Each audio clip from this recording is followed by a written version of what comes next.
ప్రభువైన యేసుక్రీస్తు నామంలో మీకు అందరికీ వందనాలు. ఈ లైవ్ లో ఉన్న వారికి కూడా వందనాలు తెలుపుతూ ఉన్నాను.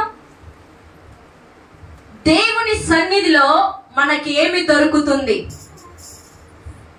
ఈరోజు దేవుని సన్నిధిని మనం నిర్లక్ష్యం చేస్తున్నాం.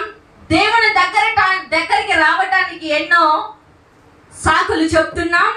దేవుని దగ్గర మనము దేవుని నుంచి లాభం ఆశిస్తున్నాము, కానీ దేవునికి మన సమయాన్ని ఇవ్వటానికి పరిపరి రకాలుగా మనం ఆలోచన చేస్తా ఉన్నాం.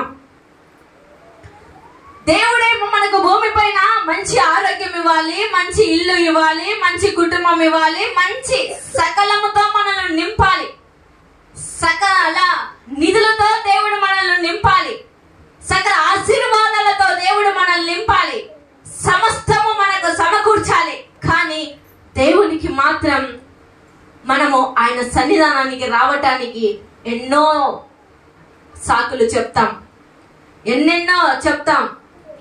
కానీ దేవుడు ఈరోజు మనతో హెచ్చరిస్తున్న మాట ఏమిటంటే, ఇన్ని రోజులు నా సన్నిధానాన్ని నువ్వు నిర్లక్ష్యం చేశావేమో, ఇన్ని రోజులు సన్నిధానానికి రాకుండా ఏవేవో చేశావేమో, ఈరోజు నా సన్నిధి గురించి నువ్వు తెలుసుకున్నట్లయితే ఆ యొక్క మాధుర్యాన్ని నువ్వు విడిచిపెట్టవు. కానీ భూమి పైన నువ్వు బ్రతికినంత కాలం నాతోనే నడవాలని ఇష్టపడతావని దేవుడు హెచ్చరిస్తున్నాడు.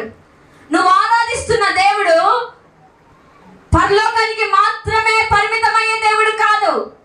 నువ్వు ఆరాధిస్తున్న దేవుడు ఒక భూమి పైన ఉండే దేవుడు మాత్రమే కాదు. ఇక్కడ పరలోకంలోను, ఇక్కడ భూమి పైన దేవుడు ఉంటాడు. నువ్వు కళ్ళు మూసినప్పటికీ కూడా పరలోకంలో కూడా దేవుడు ఉంటాడు. గట్టిగా చప్పట్లు కొట్టి ఆయన నామాన్ని మహిమపరుద్దాం. కీర్తనల గ్రంథము 139వ అధ్యాయము 7వ వచనంలో ఆ మాట చూద్దాం.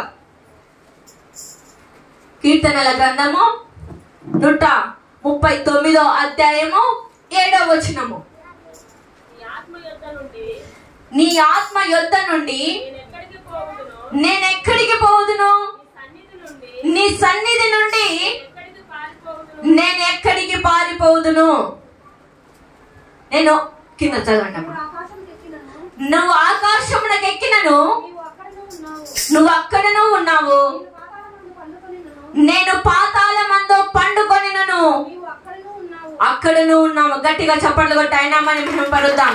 ఎందుకంటే పరలోకంలోనూ ఉండే దేవుడు, భూమి పైన ఉండే దేవుడు, ఆ దేవుడే చెప్తున్నాడు, నా సన్నిధానంలో సమస్త నిధులతో నేను నింపి ఉన్నాను, అది నీకు కావాలంటే నన్ను వెంబడించు అని. అదే దావీదు హెచ్చరిస్తా ఉన్నాడు. కీర్తనల గ్రంథము 27వ అధ్యాయము 8వ వచనము. కీర్తనల గ్రంథము 27వ అధ్యాయము 8వ వచనము. నా సన్నిధి వెతుకుడని నువ్వు సెలవీయగా యెహోవా నీ సన్నిధిని నేను వెతికిదనని నా హృదయము నీతో అనెను.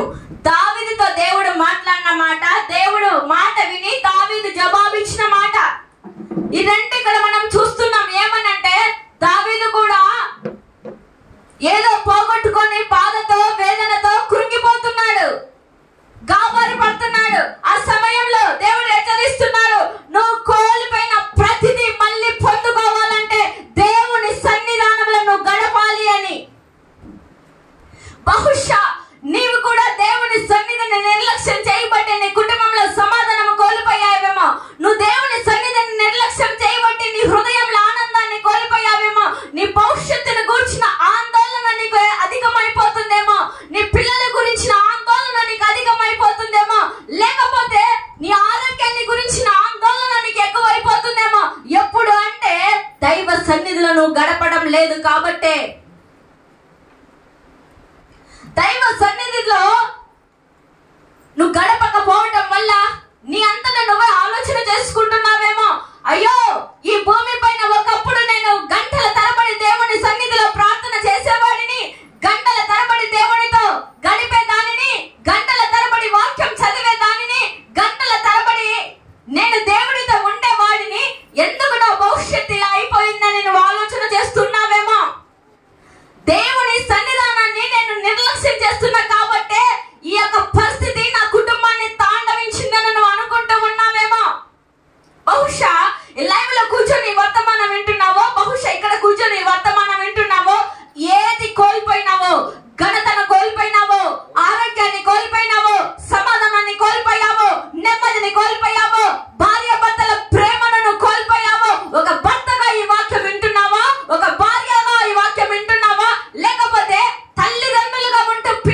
మోకాలు యేసయ్య పాదాల దగ్గర వంగకపోవటమే. ఈరోజు ఆయన సన్నిధానాన్ని నువ్వు వెతికినట్లయితే పోగొట్టుకున్న ప్రతిదీ ఇవ్వటానికి ఆయన సంసిద్ధుడైన దేవుడై ఉన్నాడు. మనం అనుకుంటా ఉంటాము, అయ్యా నేను ఎలా ప్రార్థన చెయ్యాలి, నేను ఎలా వాక్యం చదవాలి, నేను ఎలా ఆరాధన చెయ్యాలి నువ్వు అనుకుంటా ఉంటావు. కానీ ఎక్కడైతే నీకు సమస్య సంభవించిందో, ఎక్కడైతే బాధ సంభవించిందో, అది ఆదివారం కాకపోవచ్చు, సోమవారం నుంచి శనివారం వరకు ఏదో ఒక రోజు కావచ్చు, వెంటనే నువ్వు ఉన్న స్థలంలోనే మోకరించి ప్రార్థించినట్లయితే దేవుని సన్నిధి నీ పైన కుమ్మరింపబడును గాక. మనం అలా చేయడం లేదు. ఆ సమస్య వచ్చినప్పుడు వెంటనే ఏం చేస్తున్నామంటే, అయ్యో ఈ రోగం సంభవిస్తుంది, అయ్యో ఈ పెను ప్రమాదం నా కుటుంబానికి సంభవిస్తుంది, అయ్యో ఈ భయంకరమైన సమస్య నా కుటుంబంలో చేరుతాదేమో అనేసి వెంటనే ఎక్కడికెక్కడికో పరిగెత్తుకొని పోతావు. కానీ పరిగెత్తకుండా నీ వెంటనే ఉంటానంటున్న యేసయ్యను మాత్రం నిర్లక్ష్యం చేస్తావు. యేసయ్యా నువ్వు కొద్దిసేపు ఆగు, నేను కొద్దిసేపు నా దగ్గర చాలా కష్టపడి సంపాదించాను కదా, ఆ డబ్బు అంతా తీసుకుపోయి డాక్టర్ దగ్గర ఇచ్చేస్తా, కొద్దిసేపు ఆగు యేసయ్యా, నువ్వు ఎప్పుడు కూడా ఆగు ఆగు అని ఆయనను ఆపుతా ఉంటావు. చాలా సంవత్సరాల కష్టపడి పనిచేసిన ఆ డబ్బులంతా లేకపోతే వడ్డీలకు తీసుకుంటావు, లేకపోతే ఏదో ఒక రూపంగా డబ్బును అయితే తీసుకుంటావు. నీ యొక్క సమస్య పోవటానికి మంత్ర వాళ్ళ దగ్గరికి వెళ్తావు, తాయిదాలు కట్టిస్తావు, ఎవరి దగ్గరికి అయితే వేరే దగ్గరికి వెళ్తావు, అంతరాలు ఏపిస్తావు, భయంకరమైన చీకటి శక్తుల దగ్గరికి వెళ్తావు, లేని పోనివన్నీ తీసుకొస్తావు. ఈ సమస్య పక్కన ఉన్న దేవుణ్ణి మర్చిపోతావు, నీకు సహాయం చేస్తానని చెప్పిన దేవుణ్ణి మర్చిపోతావు. దావీదుతో దేవుడు హెచ్చరిస్తున్నాడు, నువ్వు నా సన్నిధిని వెతుకు దావీదు అని. అదే రీతిగా దేవుడు నీతో హెచ్చరిస్తున్నాడు. ఇన్ని రోజులు సమస్యల పాలయ్యావేమో, కష్టాల పాలయ్యావేమో, నష్టాల పాలయ్యావేమో, నామకాంత భక్తికి అలవాటు పడిపోయావేమో. ఈ రోజు దేవుడు హెచ్చరిస్తున్న మాట ఏమిటంటే, నా సన్నిధిని నువ్వు వెతుకు అంటున్నాడు. మనం అలా వెతకం. ఏం చేస్తామంటే, ఒక సమస్య వచ్చిన వెంటనే అక్కడే వేపించుకుంటే రోగం బాగైతాదేమో, ఆ డాక్టర్ దగ్గరికి వెళ్తే రోగం బాగైతాదేమో అని అనుకుంటాము. కానీ ఉన్న పాటున మోకరించే మనసు చాలా తక్కువ మందిలో ఉంటుంది. ఇద్దరు స్టూడెంట్స్ నా దగ్గరికి వచ్చారు ఒకరోజు క్లాస్లో. ఇన్ని రోజులు కాలేజీకి రాకుండా ఉన్నావు కదరా, నువ్వు ఎక్కడ పోయినావంటే, మేడం నాకు వారం రోజుల కల్లా జ్వరం వస్తుంది. ఒక క్రైస్తవ కుటుంబం అండి, తల్లిదండ్రులు ఇరువురు కూడా మందిరానికి వెళ్ళే తల్లిదండ్రులే, పిల్లలు మాత్రం దేవుని అడుగు జాడలలో లేకుండా తమ ఇష్టం వచ్చిన భక్తికి అలవాటు పడిన పిల్లలు. వారు చెప్తున్న మాట ఏంటంటే, రాత్రిపూట కలలు వస్తున్నాయి మేడం, జ్వరం వస్తుంది నాకు, అందుకోసమని నేను చేతికి కడమేపించుకోవటానికి పోయినా. ఎంత తీసుకున్నారా, ఎవరెవరు పోయినారంటే, లేదు మేడం వాడు నేను ఇద్దరం పోయినాం, నేను నా ఫ్రెండ్ గారు ఇద్దరం పోయినాం, ఇద్దరిని లేపిన. ఏమిరా ఎంత తీసుకున్నానంటే, ఏం లేదు మేడం, ఒక కుంకుమ పసుపు అట్లా వేసినారు మేడం, ఆ కడ్యానికి అట్లా పూసి నా చేతికి తొడిగినాడు మేడం. ఎంతనంటే 2500 మేడం. అరే ఆ రోజు నుంచి తీర్చుకున్నావు కదా, నీకేమన్నా బాగుందంటే 3 రోజులు అయ్యి మేడం వేయించుకొని, ఇంకా చూద్దాం, ఇంకా కొద్ది రోజులు అవుతే ఏమన్నా తెలుస్తుందేమో, ఇప్పుడే కదా వేయించుకుంది. అరే కష్టపడి మీ తల్లిదండ్రులు 2500 సంపాదించి నీ చేతికి ఇస్తుంటే లెక్క జమ లేకుండా ఈ రోజు నువ్వు దాన్ని ఖర్చు పెడుతున్నావు. ఇది మీ పేరెంట్స్ తెలుసా అని అడిగినప్పుడు, తెలియదు మేడం, నేను వాడు వేరే వాళ్ళు చెప్తే నేను నా ఫ్రెండ్ వెళ్ళి చేపించుకొచ్చుకున్నాం. తల్లిదండ్రులున్న భక్తి పిల్లల్లోకి వెళ్ళటం లేదు. నామకాంత క్రైస్తవ కుటుంబంలో మనం బ్రతుకుతున్నాము కాబట్టి, దేవుని సన్నిధిని మనం నిర్లక్ష్యం చేస్తున్నాము కాబట్టి, కష్టం వచ్చినప్పుడు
కాబట్టి ఆయన సన్నిధిలో సమస్త నిధులతో నింపబడి ఉంది. కాబట్టి ఆయన సన్నిధిని మొదట వెతకడం ఆరంభించినప్పుడు నీ జీవితంలో ఆగిన ప్రతి పనిని కూడా ఆయన ప్రారంభిస్తాడు. ఆయన సన్నిధిలో మనం ఎలా ప్రార్థన చేయాలి? ఆ ప్రార్థన చేయటం ద్వారా కొంతమంది భక్తుల జీవితాలలో ఏమి జరిగినాయి, వాళ్ళ జీవితంలో చేసిన దేవుడు మన జీవితంలో కూడా చేస్తాడు అని విశ్వాసంతో వర్తమానం విన్నట్లయితే దేవుడు ఈరోజు నీ చరిత్రను కూడా దేవుడు మార్చబోతున్నాడు. మనం ఎలా ప్రార్థన చెయ్యాలి అంటే యెషయా గ్రంథము 26వ అధ్యాయము 17వ వచనము. యెషయా గ్రంథము 26వ అధ్యాయము 17వ వచనము. యెహోవా ప్రస్తుతి కాలము సమీపింపగా గర్భవతి వేదన పడి కలిగిన వేదనల చేత మొరపెట్టునట్లు మేము నీ సన్నిధిలో ఉన్నాము. గట్టిగా చప్పట్లు కొట్టి ఆయన నామాన్ని మహిమపరుద్దాం. యెషయా గ్రంథకర్త చెప్తున్నాడు, అయ్యా నీ సన్నిధిలో మేము ప్రార్థన చేస్తున్నామయ్యా, మేము నీ సన్నిధిలో మొరపెడుతున్నామయ్యా. ప్రార్థన అందరూ చేస్తాడు. ఏమని అంటే, అయ్యా ఉదయం లేచినాను, నా పిల్లలను కాపాడయ్యా, నా భర్తను కాపాడయ్యా, నేను పనికి వెళ్తున్నాగా తోడునండి అయ్యా, నేను ఉద్యోగానికి వెళ్తుండగా తోడునండి అయ్యా, నాకు ఈరోజు ఏమి కావాలో నాకు అన్నిటిని సహాయం దయచేయండి అయ్యా, ఎలాంటి ఏ ప్రమాదాలు జరగకుండా కాపాడండి అయ్యా అని ప్రార్థన అందరూ చేస్తారు. కానీ పై ప్రార్థనతో అందరు పెదవుల నుండి పలుకుతారు, కానీ హృదయ అంతరంగంలో నుండి ఎప్పుడు మొరపెడతామంటే ప్రసవ వేదన పొందేటప్పుడు స్త్రీ ఏ విధంగా అయితే నొప్పులతో, ఆ పెయిన్స్ తో, ఆ పురిటి నొప్పులతో కేకలు వేస్తాడో అలా నువ్వు కేకలు దేవుని సన్నిధిలో వేసినప్పుడు నీ సమస్త రోగాల నుండి, నీ సమస్త బంధకాల నుండి, సంవత్సరాల తరబడి వంశ పారపరంగా వస్తున్న శాపపు కట్ల నుంచి నువ్వు దేవుడు విడిపిస్తాడు. ఎప్పుడంటే ఆర్తధ్వని దేవుని సన్నిధిలో నువ్వు మోకరించి ప్రార్థించినప్పుడు, ఆర్తధ్వనితో నువ్వు ఆయన సన్నిధిలో అంగలార్చినప్పుడు, ఆర్తధ్వనితో ఆయన సన్నిధిలో నువ్వు మొరపెట్టినప్పుడు, ఆర్తధ్వనితో నువ్వు ఆయన సన్నిధిలో కన్నీరు కార్చినప్పుడు, ప్రార్థన చేస్తున్నామంటే చేస్తున్నాము కాదు, ఆదివారం మందిరానికి వస్తున్నామంటే వస్తున్నామని కాదు, ఏదో వాళ్ళు ప్రార్థన దైవ సేవకులు ప్రార్థన చేస్తాడు మా జీవితంలో కార్యాలు జరుగుతాయి అనేది కాదు. నీకు దేవుని సన్నిధితో గడిపే అభిషేకం దేవుడు మనందరి పైన కుమ్మరింపబడును గాక. దైవ సేవకులు చేస్తారనేది కాదు, కానీ దైవ సేవకుల మీద నీ దృష్టి ఎప్పుడు ఉండకూడదు. నీ దృష్టి అంతా సర్వశక్తి కలిగిన యేసయ్య వైపు మాత్రమే, ఆ దేవాది దేవుని వైపు మాత్రమే నీ దృష్టి, నీ కను దృష్టి మొత్తం ఆయన వైపు మాత్రమే ఉండును గాక. సమయానికి దైవ సేవకులు ఉండకపోవచ్చు, సమయ అనుకూలతను బట్టి, వారి పరిస్థితులను బట్టి ఎక్కడన్నా మీటింగ్ లో ఉండొచ్చు. భయంకరమైన పరిస్థితులు అక్కడ నీకు సంభవించినప్పుడు నీకు కూడా దేవునితో సహవాసం నువ్వు కలిగి ఉండాలి. ఆ సహవాసమే నిన్ను నిలబెడతాది, ఆ సహవాసమే నిన్ను ఒక స్థితికి తీసుకుపోతాది. ప్రస్తుత కాలంలో ప్రసవ వేదన సమయంలో తల్లి కేకలు వేస్తుంది. ఆ భయంకరమైన నొప్పులు భరించలేక అయ్యో నా వల్ల కావటం లేదని భయంకరమైన ఆ ఎముకలన్నీ ఒక్కసారికి వచ్చి బిడ్డ బయటికి వచ్చినప్పుడు ఎలా కేకలు వేస్తాడో అలా కేకలు దేవుని సన్నిధిలో మొరపెట్టే ఆర్తత్వాన్ని మనందరి పైన దేవుడు కుమ్మరించును గాక. అలా భయంకరంగా నువ్వు దేవుని సన్నిధిలో మొరపెట్టినప్పుడు, నీ హృదయ అంతరంగంలో నుంచి దేవుని దగ్గర పశ్చాత్తాప పడినప్పుడు, నీ హృదయంలో ఉన్న వేదన అంతా ఆయన దగ్గర మొరపెట్టినప్పుడు దేవుడు వెంటనే నీ సమస్యకు విడుదల ప్రకటిస్తాడు. చాలా మంది అంటా ఉంటారు కదా, నేను డెలివరీ సమయంలో హాస్పిటల్కి వెళ్ళాను, చచ్చిపోతానేమో అనుకున్నాను, నన్ను దేవుడు తీసుకొచ్చి సజీవ లెక్కలో మళ్ళా డెలివరీ నుంచి బయటికి తీసుకొచ్చాడు అని అంటా ఉంటారు కదా. ఒక నామకార్థ భక్తికి అలవాటు పడిన నీవు దేవుని సన్నిధిలో మోకరించి ప్రార్థించడం ఎలా అంటే, ఒక ప్రసవ వేదన పడేట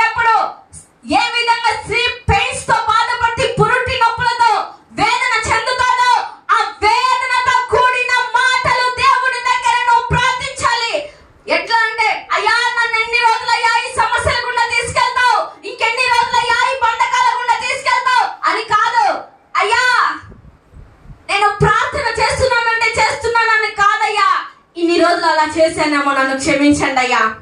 నువ్వు క్షమించే దేవుడవయ్యా, నన్ను శిక్షించే దేవుడవు కాదయ్యా. నా తప్పు నేను తెలుసుకొని వచ్చినప్పుడు నన్ను సమస్త పాపంలో నుండి విడిపించే దేవుడవయ్యా. నాకు నీ సన్నిధానంలో అంగలార్పుతో కూడిన ఆత్మను దయచేయండి అయ్యా. ఆర్త ధ్వనితో కూడిన సన్నిధిని దయచేయండి అయ్యా.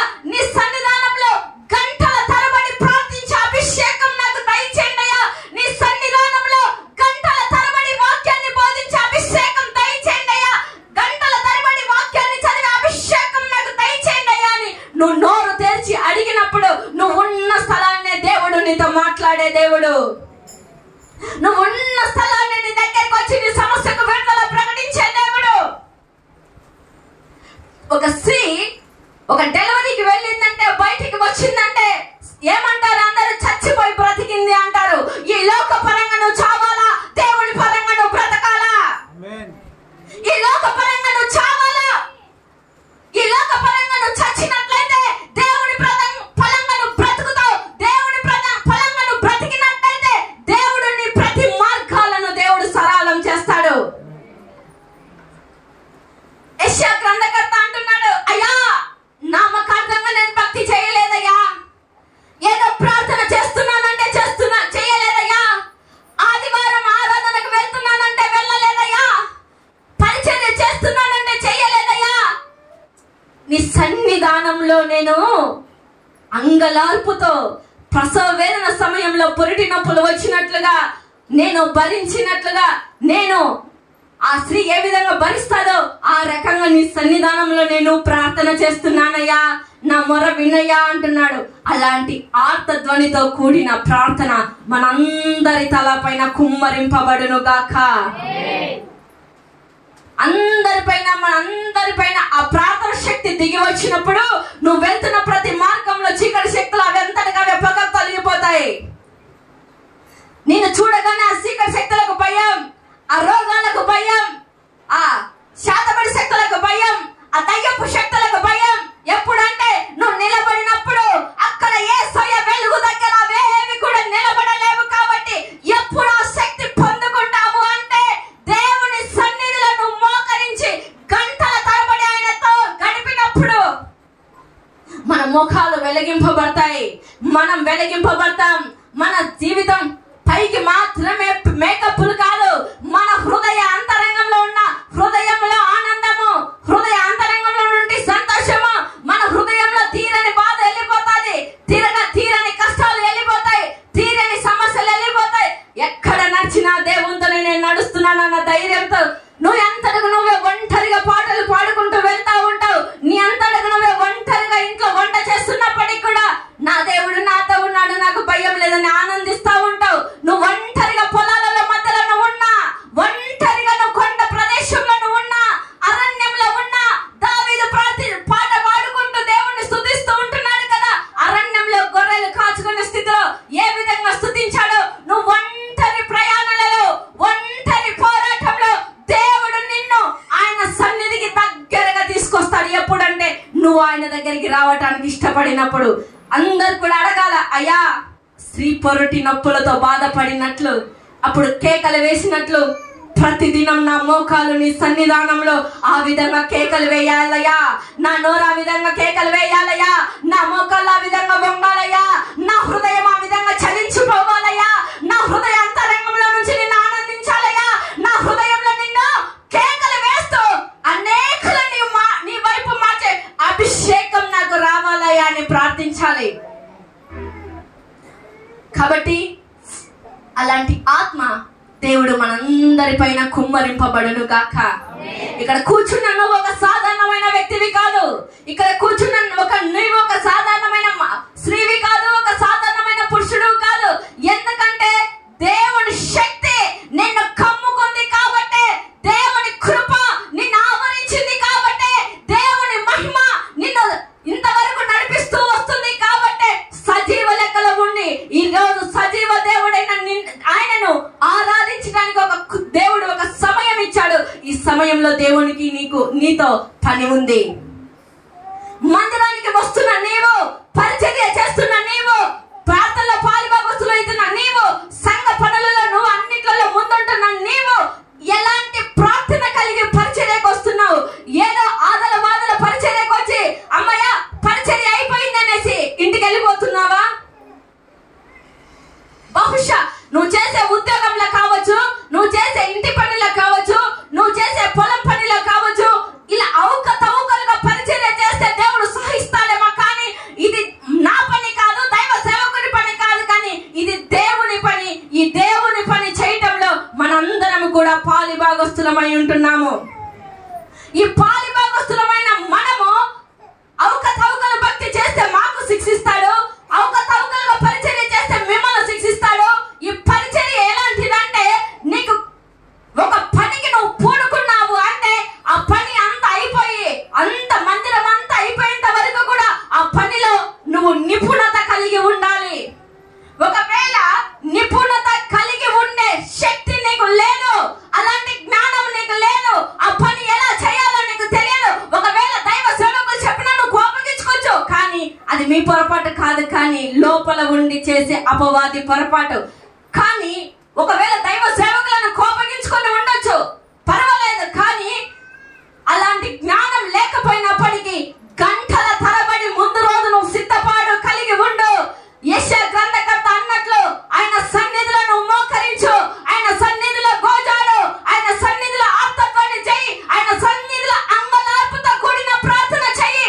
ఆ పరిచర్య ఎలా చేయాలో దేవాది దేవుడే నీకు జ్ఞానం ఇస్తాడు. దేవాది దేవుడే నీ మార్గాలు సరళం చేస్తాడు. దేవాది దేవుడే నీ పనిలో నిపుణత దయచేసి నువ్వు పరిచర్య చేసేది చూస్తా ఉంటాడు. ఒకవేళ పరిచర్య అయిపోయింది, అమ్మయ్య వంట వండేసినాం, అమ్మయ్య కసులు కొట్టేసినాం, అమ్మయ్య బండలు తుడిచేసినాం, అందరికి వడ్డించేసినాం అని వెళ్ళిపోయేది కాదమ్మా దేవుని పని. మన ఇంటిలో అయితే కనుక ఏమనుకుంటామంటే, చక్కగా అమ్మో ఎవరైనా బంధువులు వస్తున్నారంటే చక్కగా ఇల్లంతా అలంకరిస్తాం. అయ్యో ఈ రోజు ఆ సోఫా సీట్ పైన అది బాగా ఉందా లేదా, ఆ మంచం పైన ఎలా ఉంది, ఆ బీరువా దగ్గర ఎలా ఉంది, వంట రూమ్ లో ఎలా ఉంది, కిచెన్ లో చక్కగా ఉన్నాయా లేదా అని చక్కగా చూసుకుంటాం. ఒక మనిషి మన ఇంటికి వచ్చినప్పుడు ఆ విధంగా మనం చేస్తున్నామంటే దేవాది దేవుడైన ఇల్లు అండి ఇది. ఈ ఇంటిని కూర్చిన ఆసక్తి మనల్ని భక్షించాలి. అలాంటి ఆత్మ మనందరి పైన కుమ్మరింపబడును గాక. ఈ దేవాది దేవుడి ఇల్లును మనము మన ఇష్టం వచ్చినట్లు ఎక్కడంటే ఎక్కడ పెట్టేసి ఎక్కడంటే ఎక్కడ వదిలేసి వెళ్ళిపోయినట్లయితే దేవుడు ఒక రోజు మనల్ని లెక్క అడుగుతాడు. ఆ తీర్పు దినమున మనము లెక్క చెప్పడానికి మన నోట మాట ఉండదు. ఒకవేళ అవకతవకలుగా మనం పరిచర్య చేయడం కంటే ఆ పరిచర్యకు రాకుండా సప్పిడి కాకుండా వచ్చిపోవడమే నిమ్మలమైన పని అని ఒక నిజ దేవుణ్ణి నమ్మిన నువ్వు, అన్ని తెలుసుకున్న నీవు సప్పిడి సప్పిడి భక్తికి అలవాటు పడే భక్తి ఇక్కడ లేదు. కానీ దేవుడి శక్తిని తెలుసుకునే భక్తికి నువ్వు అలవాటు పడే భక్తిలోకి నడిపింపబడుతున్నావు. ఆ భక్తిలో నువ్వు నిలబడాలి, కానీ నిలబడ్డ నువ్వు వెనక్కి వెళ్ళకూడదు అన్నదే దేవుని యొక్క ఉద్దేశమై ఉంటున్నది, దేవుడి యొక్క చిత్తమై ఉంటున్నది. కాబట్టి ఒకవేళ ఇన్ని రోజులు ఏ ప్రార్థన చేశావో, దేవుని సన్నిధిలో ఏమని గోజాడావో తెలియదు, కానీ ఈ రోజు నుంచి ప్రతి విషయంలో దేవుని గురించిన ఆసక్తి నేను భక్షించును గాక. ఇక్కడ మనం చూసినట్లయితే అవును దేవుని సన్నిధికి మనం వస్తున్నాం. దేవుని సన్నిధికి మనం రావటం ద్వారా మన జీవితంలో ఏం జరుగుతుంది? ఒకటి, దేవుని సన్నిధిలో మనము ఉండటం ద్వారా, దేవునితో మనం గడపడం ద్వారా దేవుడు మొదటిది తిరుగుబాటుతనము నుండి మనల్ని విడిపిస్తాడు. రెండోది మరణకరమైన రోగము నుండి విడిపిస్తాడు. మూడోది నిన్ను ఒక అగ్ని కణం వలె మారుస్తాడు. నిన్ను ఒక అగ్ని వలె మారుస్తాడు. గట్టిగా చప్పట్లు కొట్టి ఆయన నామాన్ని మహిమపరుస్తాడు. ఒక తిరుగుబాటుతనంతో నువ్వు జీవించావేమో,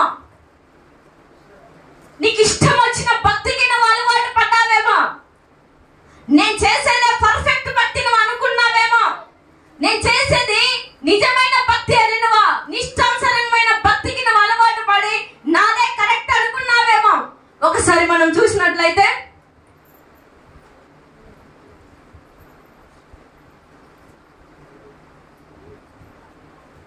రెండో దినవృత్తాంతములు 33వ అధ్యాయము 12, 13 వచనాలు.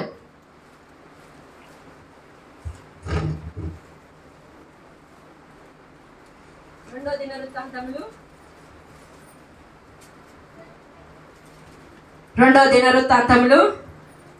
33వ అధ్యాయము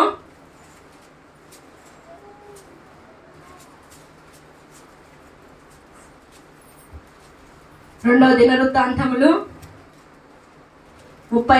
అధ్యాయము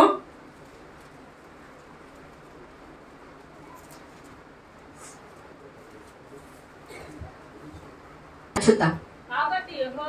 కాబట్టి యెహోవా అష్షూరు రాజు యొక్క సైన్యాధిపతులను వారి మీదికి రప్పించెను. మనసే తప్పించుకొని పోకుండా వారు అతన్ని పట్టుకొని గొలుసులతో బంధించి అతనిని బబులోనుకు తీసుకొని పోయిరి. అతడు శ్రమలలో ఉన్నప్పుడు తన దేవుడైన యెహోవాను బ్రతిమాలుకొని తమ పితరుల దేవుని సన్నిధిని తను తాను బహుగా తగ్గించుకొని ఆయనకు మొరలిడగా ఆయన విన్నపములను ఆలకించి యెరూషలేమునకు అతని రాజ్యంలోనికి తిరిగి తీసుకొని వచ్చినప్పుడు యెహోవా దేవుడై ఉన్నాడని మనిషి తెలుసుకుని గట్టిగా చప్పట్లు కొట్టాయినా మన మహిమపరుద్దాం. మనిషి తండ్రి పేరు హిజ్కియా. ఈయన వాక్యానుసారంగా బ్రతికిన వ్యక్తి. కానీ మనిషి మాత్రం ఏం చేస్తున్నాడంటే తను రాజు అయిన తర్వాత తన తండ్రి అయిన హిజ్కియా దైవభక్తికి అలవాటు పడిన ఆయన రాజ్య పరిపాలన చేస్తే ఈయన వచ్చిన తర్వాత తన ఇష్టమైన భక్తికి అలవాటు పడిపోయాడు. అక్కడ 33వ అధ్యాయంలో మనం చూసినట్లయితే తన ఇష్టం వచ్చినట్లు తను జీవిస్తున్నాడు. తన ఇష్టం వచ్చినట్లు తన తండ్రి ఏదైతే విగ్రహాలన్నిటిని తీసివేసి పవిత్రంగా అక్కడ ఉంచాడో తన తండ్రి తీసేసిన వాటిని అన్నిటిని అక్కడ ఏం చేస్తున్నాడంటే మళ్ళా తీసుకొస్తున్నాడు. తీసుకొచ్చి ఆ మందిరంలో పెడుతూ ఉన్నాడు. తన సోదరు చెప్పే వారితోనూ చిల్లంగి వారితోనూ సహవాసం చేస్తున్నాడు. తమ కుమారులను గుండం దాటిస్తున్నాడు. వీటన్నిటిని చేస్తా ఉంటే దేవాది దేవునికి కోపం వచ్చింది. చూస్తా ఉన్నాడు. తన తండ్రి ఏమో తన పూర్వీకులు చేసిన వాటన్నిటిని తీసివేసి ఒక నిజ దేవుని గురించి ఆసక్తితో తను చేసినప్పుడు అపవిత్రమైనవన్నీ తీసి ఆ యెరూషలేము మందిరం నుంచి తీసివేసినప్పుడు తన తండ్రి చేసిన మంచి పనిని తన కుమారుడు ఏం చేస్తున్నాడంటే తన తండ్రి చేసినది తప్పని తన పూర్వీకుల లాగా ఏం చేస్తున్నాడంటే తను విగ్రహాలకు పూజలు చేస్తున్నాడు. బయలుదేవతలను ఆరాధిస్తున్నాడు. తమ ఇష్టం వచ్చిన భక్తికి అలవాటు పడిపోతున్నాడు. అలవాటు పడిపోయిన ఆయనను దేవుడు చూస్తూ ఉన్నాడు. మనం ఆరాధిస్తున్న దేవుడు ఎలాంటి వాడంటే ఒక నిమిషం మాత్రమే కోపించేవాడు. కానీ ఆయన దయ ఎలాంటిదంటే ఆయుష్కాలం అంతా మనకి ఇచ్చే దేవుడు. ఒక నిమిషం మాత్రమే ఆయన కోపించేవాడు. ఆయన దయ మాత్రం ఆయుష్కాలం అంతా మనతో ఉండే దేవుడు. మందిరానికి వస్తున్న నీవు, రక్షింపబడిన నీవు ఎన్నోసార్లు దేవునికి కోపం తెప్పించావు. ఒకవేళ ఒక అన్యుడిగా ఉంటే పర్వాలేదు. కానీ దేవునికి వస్తున్న మనము, దేవుని పిల్లలమని చెప్పుకుంటున్న మనము, దేవుని మందిరంలో పరిచర్య చేస్తున్నామని చెప్పుకుంటున్న మనము ఎన్నోసార్లు దేవునికి ఇష్టం వచ్చినట్లు ఇష్టం లేని పనులు ఎన్నో చేశాము. మన ఇష్టం వచ్చినట్లు మన ప్రవర్తన జీవితంలో మనం జరిగించుకున్నాం. కానీ దేవుడు ఈ మనిషి మీద కోపాన్ని బిగబట్టినట్లు నీ పైన ఆయన కోపాన్ని ఇంకా రానివ్వలేదు. ఆయన ఉగ్రత నీ పైన కానీ, నీ పిల్లల పైన కానీ, నీ కుటుంబం పైన కానీ ఎక్కడ కూడా ఇంకా రానివ్వలేదు. ఆయన కోపం మన పైన రగులుకున్నదంటే మనం భూమి పైన నిలబడలేం. ఇక్కడ ఉండడమే కాదు కానీ ఆయన దగ్గర అక్కడ కూడా నిలబడలేం. ఎందుకంటే ఆయన దీర్ఘ శాంతము గల దేవుడు. గట్టిగా చప్పట్లు కొట్టి ఆయన నామాన్ని మహిమపరుద్దాం. ఆయన ఎలాంటి వాడంటే దీర్ఘ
గుర్తొచ్చింది. నేను నా పితరులైన దేవుణ్ణి ఆరాధన చేయకుండా నా ఇష్టానుసారమైన భక్తికి నేను అలవాటు పడ్డాను కాబట్టి నా జీవితం ఈ చీకటి బంధకాల్లో బంధింపబడి ఉన్నది అని ఆలోచన చేసుకున్న ఆయన వెంటనే అడుగుతున్నాడు.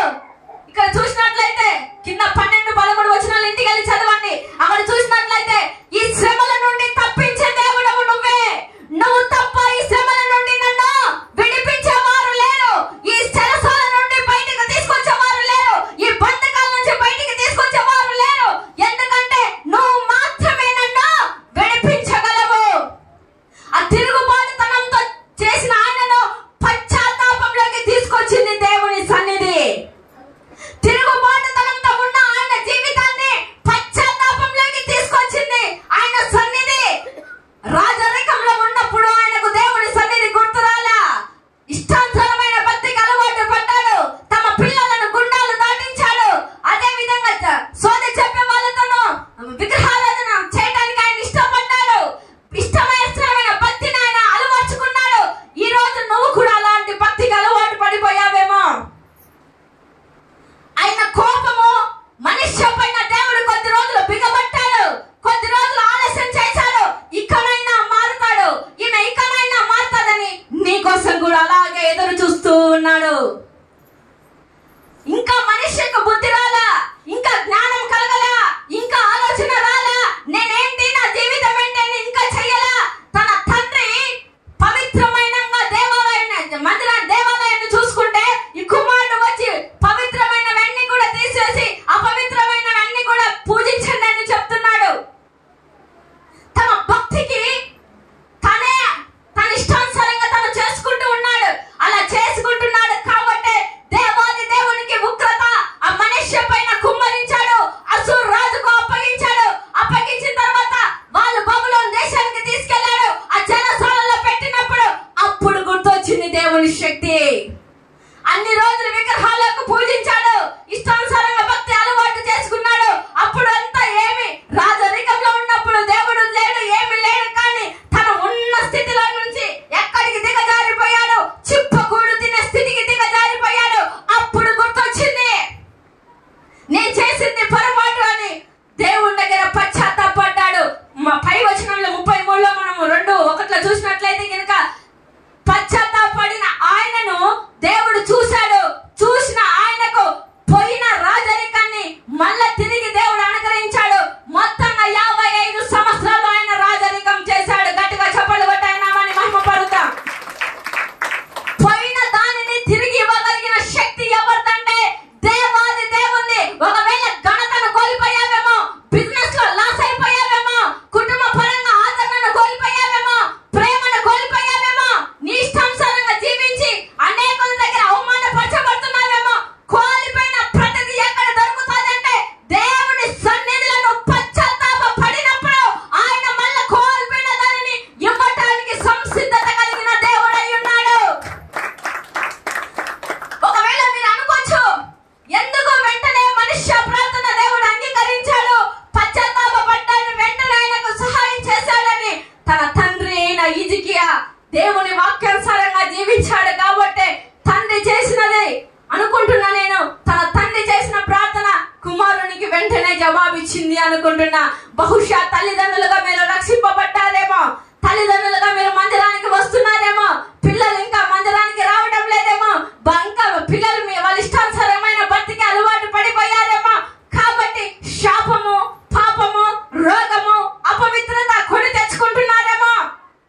ఈ మనుష్యను దేవుడు పట్టుకొని తన తండ్రి ప్రార్థనను బట్టి తనకు విడిపించినట్లుగా మీ ప్రార్థనను బట్టి మీ పిల్లలు రక్షింపబడును గాక. బహుశా ఈ లైవ్ లో ఉండి వర్తమానం వింటున్నావేమో, ఇక్కడ కూర్చొని వర్తమానం వింటున్నావేమో. మీ పిల్లలు ఒక గ్రామంలో ఉండొచ్చు, ఒక పట్టణంలో ఉండొచ్చు, ఒక విదేశాల్లో ఉండొచ్చు. మీ ప్రార్థనను బట్టి మీ పిల్లలు రక్షింపబడతారు. స్కూల్ కు వెళ్తున్న పిల్లల చుట్టూ అగ్ని కంచె ఉంటది, కాలేజీకి వెళ్తున్న పిల్లల చుట్టూ అగ్ని కంచె ఉంటది, ఉద్యోగాలు చేస్తున్న పిల్లల చుట్టూ అగ్ని కంచె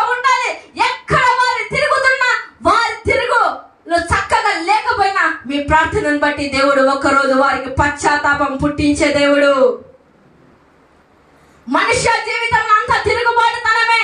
మనుష్య జీవితం అంతా తన ఇష్టానుసారంగా తన తండ్రి భక్తిని కూడా ఇష్టానుసారంగా ఇష్టం లేకుండా చేసిన వాడే ఈ రోజు దేవుని భక్తికి అలవాటు పడ్డాడు, దేవుని దగ్గర పశ్చాత్తాప పడ్డాడు. ఆ దేవుని సన్నిధిలో మోకరించినప్పుడు ఆయన ఇచ్చే మాధుర్యాన్ని అనుభవించాడు. ఆయన ఇచ్చే మాధుర్యాన్ని అనుభవించి ఆ చెరసాల సంఖ్యలు తెప్పబడ్డాయి కనుకనే ఆయన దేవుడు తెలుసుకోగలిగాడు. వెంటనే మళ్ళా రాజుగా నిలబెట్టి 55 సంవత్సరాలు రాజ్య పరిపాలన యూదా రాజ్యంలో చేయటానికి దేవుడు అవకాశం ఇచ్చాడు. కాబట్టి నువ్వు కోల్పోయినానే, నాకు ఈ సమస్య వస్తుంది, నాకు ఈ బంధకాలు వస్తున్నాయే, నా పరిస్థితి ఏంటి అని నువ్వు అనుకోవద్దు. కానీ నువ్వు చేసిన ప్రార్థన నీ పిల్లల జీవితంలో ఒక్కరోజు నిలబెడతాది. నువ్వు చేసిన కన్నీరు నీ పిల్లల జీవితంలో ఒక్కరోజు నిలబెడతాది. నువ్వు కాచిన ప్రతి కన్నీటి పట్టుకు దేవుడు నీ పిల్లల జీవితంలో ఏదో ఒక రోజు ఒక కార్యాన్ని చేస్తాడు. నువ్వు తాగి తాగి చనిపోతావని నిన్ను తల్లిగా ఆ మాట అనొద్దు. నువ్వు తాగి తాగి పాపంలో పడిపోతున్నావని నీ నోటి నుంచి ఆ మాటలు నీ ఎదుటి వారిని పలకొద్దు. కానీ ప్రార్థన చేయటం నీ పని, దాన్ని సహాయం చేయటం దేవుని పని.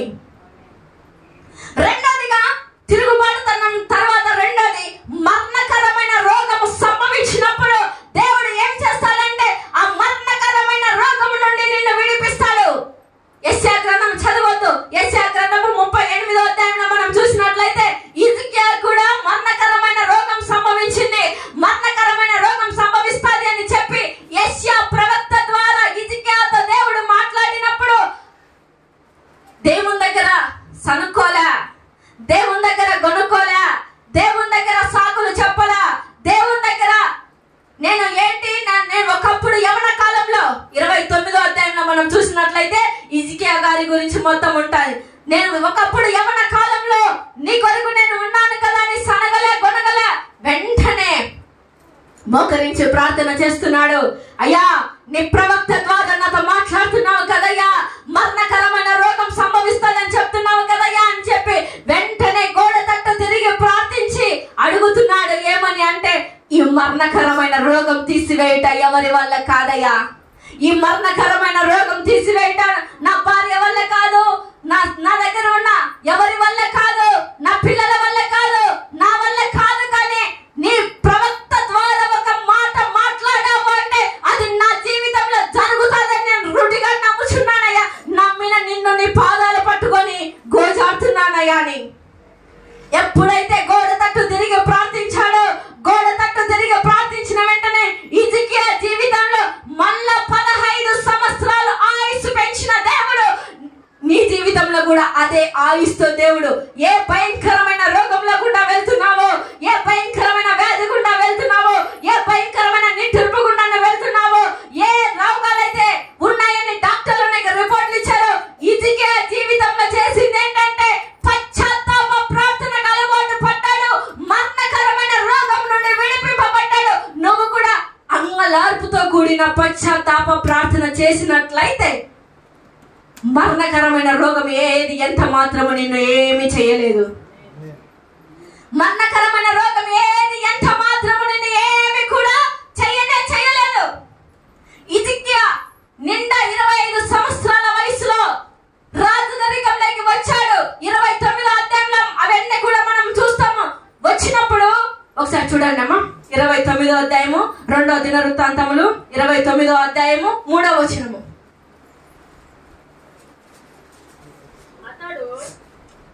అతడు తన ఏలుబడి యందు మొదటి సంవత్సరము మొదటి నెలను యెహోవా మందిరపు తలుపులను తెరిచి వాటిని బాగు చేసి యాజకులను లేవీయులను పిలువనంపి చాలా గట్టిగా చప్పట్లు కొట్టి ఆయన నామాన్ని మహిమపరుద్దాం. ఇక్కడ మనం చూసినట్లయితే హిజ్కియా 25 సంవత్సరాల వయసులో రాజుగా ఉన్నాడు.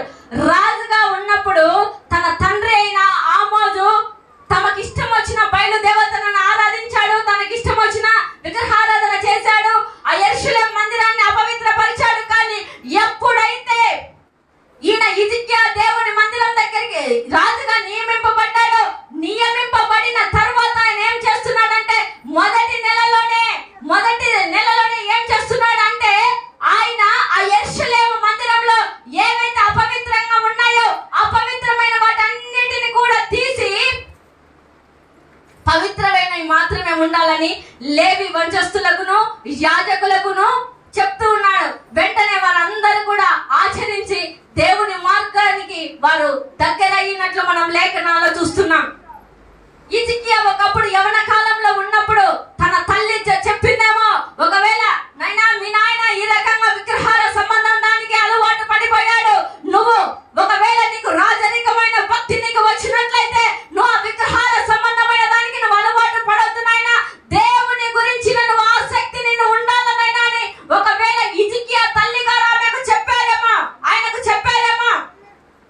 ఒకవేళ నువ్వు తల్లిగా ఉన్నట్లయితే, నువ్వు తండ్రిగా ఉన్నట్లయితే నీ పిల్లలకు కూడా ఒక డాక్టర్ కావాలని, ఒక ఇంజనీర్ కావాలని, లేకపోతే ఒక పోలీస్ కావాలని, ఒక టీచర్ కావాలని చెప్పడం కాదు. కానీ దానితో అది మంచిదే కావాలా, అందరికీ చదువు ఉండాలా, అన్ని విధులలో పిల్లలు నైపుణ్యత కలిగి ఉండాలి. కానీ దానితో పాటు దేవుని మందిరాన్ని గురించిన ఆసక్తి కూడా పిల్లలలో ప్రతి తల్లిదండ్రులు చెప్పువారు అవుదురుగాక. ఈ రోజు చిన్నతనం నుంచి అవి చెప్పడం లేదు కాబట్టి, అది మనకు తెలియడం లేదు కాబట్టి మనం ఏం చేస్తున్నామంటే మన ఇష్టం వచ్చిన భక్తికి మనం అలవాటు పడుతున్నాం. తన తండ్రి అయిన ఆమోజు విగ్రహాల సంబంధంగా దేవుని మందిరంలో అలా చేశాడు, కానీ తన తల్లి ఏం చెప్పిందో తెలియదు. కానీ వెంటనే రాజరికంలో తను నిలబడిన వెంటనే దేవుని గురించిన ఆసక్తి ఆ కుమారుణ్ణి భక్షించింది. యవన కాలంలో నేను నీ కొరకు అలా బ్రతికాను కాబట్టి అయ్యా ఈ యొక్క అవకాశం నాకు ఇయ్యండి గోడ తట్టు తిరిగి ప్రార్థించాడేమో, గోడ తట్టు తిరిగి దేవుడిని మోకరించి అడిగాడేమో. అందుకే దేవుడు 15 సంవత్సరాల ఆయుస్సును ఆయనకి ఇచ్చాడు. కాబట్టి ప్రతి తల్లిదండ్రులమైన మనము మన పూర్వీకులలాగా మనం ఆచరించడం కాదు, కానీ దేవుని గురించిన ఆసక్తి ప్రతి పిల్లలకు మనము నేర్పి బిడ్డలుగా ఉందము గాక. మూడోదిగా మనం చూసినట్లయితే దేవుని సన్నిధిలో మనం గడిపే కొద్దీ మనం ఒక అగ్ని కణం వలె మార్చబడతాము. సమూయేలు 2వ గ్రంథము 22వ అధ్యాయము 13వ వచనము. సమూయేలు 2వ గ్రంథము 22వ అధ్యాయము 13వ వచనము.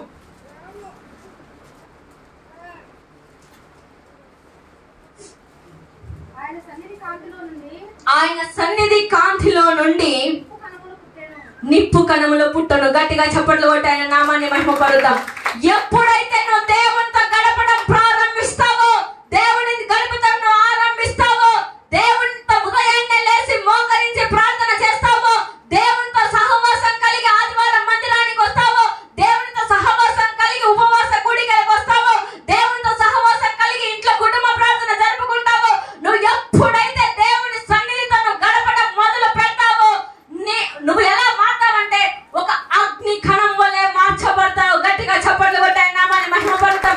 ఎప్పుడు నువ్వు అగ్ని కణం వలె మార్చబడతావో నీలో ఉండే అవివేకత, నీలో ఉండే మూర్ఖత్వము, నీలో ఉండే పాపము, నీలో ఉండే శాపము అవన్నీ కూడా ఏమైపోతాయంటే అగ్నిలో కాల్చబడతాయి. కాల్చబడినప్పుడు నువ్వు రూపాంతర అనుభవంలోకి నువ్వు రాగలుగుతావు. గట్టిగా చప్పట్లు కొట్టి ఆయన నామాన్ని మహిమపడతాం. ఎప్పుడైతే నువ్వు దేవుని సన్నిధిలో ప్రార్థించడం మొదలు పెడతావో, ఎప్పుడైతే దేవుని సన్నిధిలో నువ్వు మోకరించడం మొదలు పెడతావో, నీ ప్రార్థన దేవుని సన్నిధి నిన్ను ఎలా మారుస్తాదంటే నిన్ను ఒక అగ్ని కణం వలె మారుస్తాయి. నిన్ను ఒక అగ్ని వలె మారుస్తుంది. నువ్వు అగ్ని వలె మారినప్పుడు నీ పాప రోత జీవితం అంతా కూడా అగ్నిలో కాల్చబడుతుంది. నువ్వు దేవుని కోసం ఎదురు చూసే ఒక కన్యకలాగా మార్చబడతావు. దేవుని కోసం ఎదురు చూసే ఒక బిడ్డగా నువ్వు ఉంటావు. దేవుని సన్నిధిలో మనకి 3 కూడా దొరుకుతాయి. కాబట్టి మనం ఎలా ఉండాలి అంటే దేవుని కోసం ఎప్పుడు కూడా దేవుని సన్నిధిని నిర్లక్ష్యం చేసేవారిగా కాక, దేవుని సన్నిధికి రావడానికి ఆటంకాలు చెప్పేవారిగా కాక, దేవుని సన్నిధి గురించి మనం ఎలా ఆసక్తి కలిగి ఉండాలంటే ఆసక్తితో మనం దేవుని సన్నిధిలో మనం ఉన్నప్పుడు ప్రతిదీ మన జీవితానిలో చేయుటకు ఆయన సమర్థత కలిగిన దేవుడు. దావీదు కూడా సౌలుతో ఒకానొక సందర్భంలో మాట్లాడతాడు. ఇంటికి వెళ్ళి రెఫరెన్స్ చూసుకోండి. మొదటి సమూయేలు 26:20 అంటాడు, నా మరణము ఎక్కడ వద్దయ్యా, నా మరణము నీ సన్నిధానంలో నేను చనిపోవాలయ్యా అంటాడు. ఏమని అర్థం అంటే, ఏదో రోడ్ల పైన కాదు, ఏదో యాక్సిడెంట్ లో కాదు, లేకపోతే ఏదో హాస్పిటల్లో కాదు, ఏదో రకంగా నేను చనిపోవడం కాదు, కానీ నీ సన్నిధిలో నేను చనిపోవాలని అనుకుంటున్నానని ఒకానొక సందర్భంలో దావీదు మాట్లాడతారు. మనము కూడా దేవుని సన్నిధిని గురించిన ఆసక్తి మనలో ఉంటే మన మరణము కూడా దేవుడే ఎలా అంటే ఒక మరణము ఒక అనాథలాగా చనిపోవడానికి దేవుడు నీకు ఒక అవకాశం ఇయ్యాడు. నువ్వు చనిపోవడానికి కూడా దేవుడు ఒక సమయాన్ని కేటాయిస్తాడు. ఒక రోడ్ల పైన చనిపోవడం, హాస్పిటల్లో చనిపోవడం తప్పని కాదు, కానీ నువ్వు ప్రత్యేకింపబడిన దానిగా, ప్రత్యేకింపబడిన వాడిగా నువ్వు ఉన్నప్పుడు నీ మరణము కూడా దేవుడు ఒక ప్రత్యేక స్థితిలో ఉంచుతాడు. చూస్తూ ఉన్నాం, అనేక రోడ్ల పైన రోజు ఒక యాక్సిడెంట్, కనీసం ఒక వ్యక్తి అన్న చనిపోతా ఉన్నాడు. అక్కడికి వచ్చి బోర్నందరూ విలపిస్తా ఉన్నారు. ఎందుకు? దేవుని కాపుదల లేక అలా యాక్సిడెంట్లు అవుతా ఉన్నాయి. దేవుని కాపుదల లేక అనేక ఘోర ప్రమాదాలు జరుగుతూ ఉన్నాయి. దేవుని కాపుదల లేక అనేక సమస్యల పాలై చనిపోతా ఉంటున్నారు. కానీ దావీదు అంటున్నాడు, నేను చనిపోయినప్పటికీ కూడా నీ సన్నిధానంలోనే నేను చనిపోవాలయ్యా అంటున్నాడు. కాబట్టి ఇన్ని రోజులు దేవుని సన్నిధిని నిర్లక్ష్యం చేసావేమో, ఇన్ని రోజులు దేవుని సన్నిధిని లెక్క జమ లేక నువ్వు బ్రతికావేమో, ఇన్ని రోజులు దేవుని సన్నిధానంలో నువ్వు ఏం చేసావో తెలియదు, కానీ ఈ రోజు నుంచి పశ్చాత్తాప హృదయంతో, అంగలార్పుతో కూడిన ఆర్త ధ్వనితో దేవుణ్ణి స్తుతించే